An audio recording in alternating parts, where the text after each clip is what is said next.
Okay, y'all, after years of this Bryan Kohberger case and it's finally come to an end, you still have people out here calling Dylan Mortensen a victim of the Idaho 4 that survived. They're calling her a liar. And it's honestly disgusting knowing what we know now. Bryan Kohberger admitted to these murders. This happened, and she is not a liar. Now, the body cam that's going around is actually when she talked to the police the second time. Now, this isn't the first time she talked to the police, so that's why this body cam is shorter. But I do want to play a clip from Bryan Enton's channel, and it shows and it tells a story of Dylan Mortensen going through the pain, the suffering, the trauma after these horrendous murders, and people are still victim shaming her. I mean, it's been 2.5 years. Just watching her put one foot in front of the other. She's been cooperating with law enforcement. She's been just trying to heal and just trying to process everything. And now she has a new reality. She has a new life she has to figure out. And it's a lot. It's a lot of change. It's a lot of healing, and it's a lot of unknown for Dylan. So my sister and I created this GoFundMe to support her. A lot of people have asked how they can help. They've asked what they can do to support Dylan. Friends, family, strangers. It's incredible. But we created this to help her, support her to build her life back. And we feel like she's going to, her new life is going to require a relocation, probably very extensive long-term trauma therapy, security, privacy measures, all of that. So we created it just to help Dylan get back on her feet and to help her have some space to heal. And she deserves all that. She deserves to be relocated. She deserves to be away from all of this. She deserves a GoFundMe. She doesn't deserve to be called a liar because she is not a liar. Now, this is the body cam. And I said body cam earlier. My bad, y'all. Interrogation tape. This is the interrogation tape. Interview number 2 with Miss Dylan Mortensen. And listen, all you pro-burgers need to take a step back, because the dude that you're like looking up to, that you think that got set up the conspiracy, he admitted to it. I'm sorry. If I got set up, I'm not admitting to it. We know that he did this. Evidence doesn't lie. DNA doesn't lie. Now let's get to this. So I think that somebody might have said something that you said. I think that maybe it was. Did you have, or in the recent history, have anybody that you thought might have been stalking you, or that was just acting weird? No, but talking, remember about a month ago, I think one of the police officers, that Kayla was outside taking Murphy out and she saw a shadow. Yep, okay. And then when Kayla was at Winco, Xander was in the car, she noticed this guy was following her. She got what she was getting, put it in the car, and she could see in her mirror that the guy was behind her in the car. Okay. So obviously he was trying to follow her. And then that was about 2 or 3 weeks ago. And then about a week ago, our door is broken, but me, Maddie, and Bo came home and the door is wide open. And obviously, yes, the door is broken, but that could also be something else as well. With the front door? Yeah. Okay. Did you ever find the back slider open or anything? Is that usually locked? What's the condition of that? We're pretty good at locking it. I don't think we locked it last night. And it sounds like the code is fairly well known to the front door by people. Only people that know us. Random people would not know, but okay. Right. Yeah. Because Hunt said he knew it. Yeah, he does. Obviously knew it because it sounded like she was going to move in with you guys, possibly. Doesn't sound like you knew it. Mm-hmm. Okay. Did Kaylee ever say anything or report that weirdness to anybody else other than you guys? No, because you can't. There's no proof, Right. I can't really do anything about it, and people are just weird sometimes. We didn't obviously we were scared for a little bit. We didn't think much about it after that because there's nothing really weird after that. Did she see what kind of car it was that he was driving? Nothing like that? Mm-hmm. Where did Kaylee work? She worked at home for a business, I believe. I can't remember what exactly it is. So she was just she works from her apartment? From her room? Okay. What about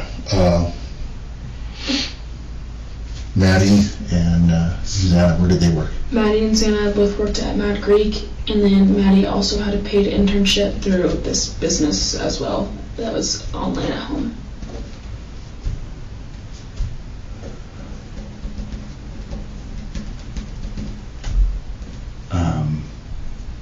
would know what that business is? How would I be able to figure that out? You might know. Okay. I can't remember what it's called. There's like, because they were business majors, and through their majors they were able to get these jobs. Okay.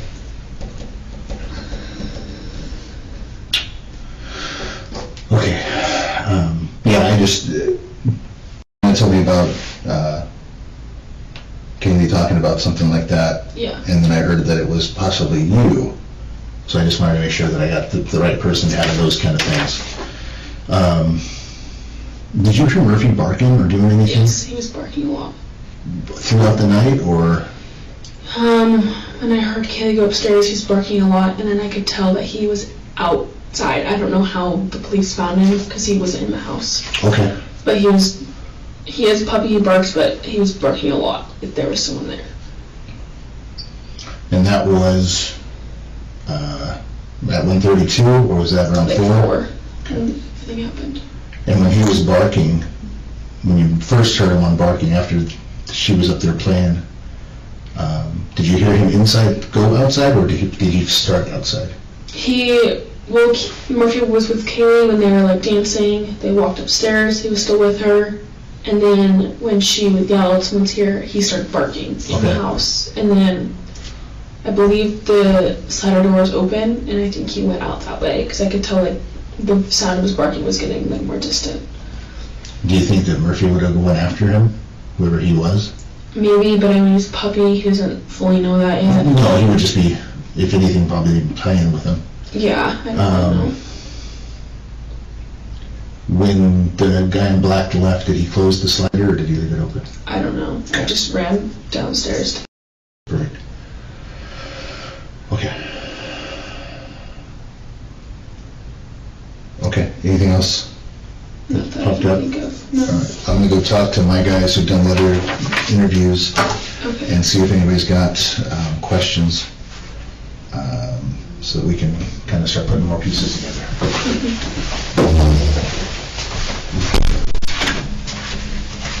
Now, salute to the channel Connor for posting these body cams. We're going to be going through all of them. I mean, interrogation tapes, y'all. I don't know why I keep saying body cams tonight. I'm keeping all this, by the way. Now, when it comes to these comments that's going after Dylan, this is getting disgusting. Let's read this one right here. Now, remember, this is the second interview with police, and this person is saying, I hope we get to see the first one after she leaves the scene. That was ridiculous, and they didn't even spell ridiculous, right? I really can't stand her baby voice. What? I tried, y'all, to give her grace for 4 years, but grave time's over.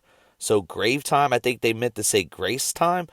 This is just a disgusting comment. It just shows malicious. Like, it just shows that you are not giving Dylan a chance no matter what, because you're turned off by her baby voice. I mean, how would your voice be after you've seen a murder like that? I'm just saying, this is honestly disgusting. I think Dylan is telling the truth. I think Dylan is a victim, and I think we need to stop the victim shaming. Make sure you subscribe for more true crime content. All the music at the end of these videos is original content by New Age Plug Podcast.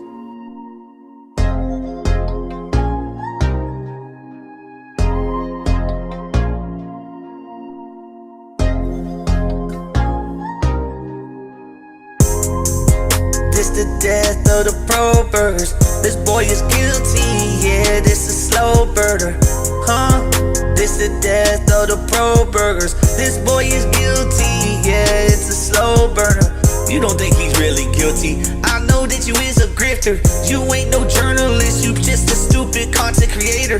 He's gonna get the chair, Kohberger's gonna meet his maker. If you don't go along with pro burgers, then you's a hater. Well, Dylan, she was in a dream, she didn't see anything. Well, what the fuck you mean? He went back to the bucket seat. He tried to go and get his sheet. Now all these victims on the tee, and you ain't gotta feel a thing. It's easy for you to say free because this ain't your family. Get the fuck up off your knees. Stop sucking on the killer's D. You know that boy is super guilty. I don't wanna talk about a selfie. This boy looking super slimy. Dracula on shorts. He took that shit. It's about the timing. You don't really think he's not guilty? Yeah, you know you be lying. If these were my kids, I would've already found them before the whole cops got them. I would've stabbed them, I would've drowned them. I would've went on trial, proudly with my family behind me. This wasn't a perfect crime, Bryan, yeah, you did it lousy. Let me get up in that system just to get them what up, howdy. Bullet holes in your white car before you get up out the county. I kill him quicker than he did, that's just how they found me. This the death of the pro burgers. This boy is guilty, yeah, this is slow burger. Huh? This the death of the pro burgers. This boy is guilty, yeah, it's a slow burner. You don't think he's really guilty? I know that you is a grifter. You ain't no journalist, you just a stupid content creator. He's gonna get the chair, Kohberger's gonna meet his maker. If you don't go along with pro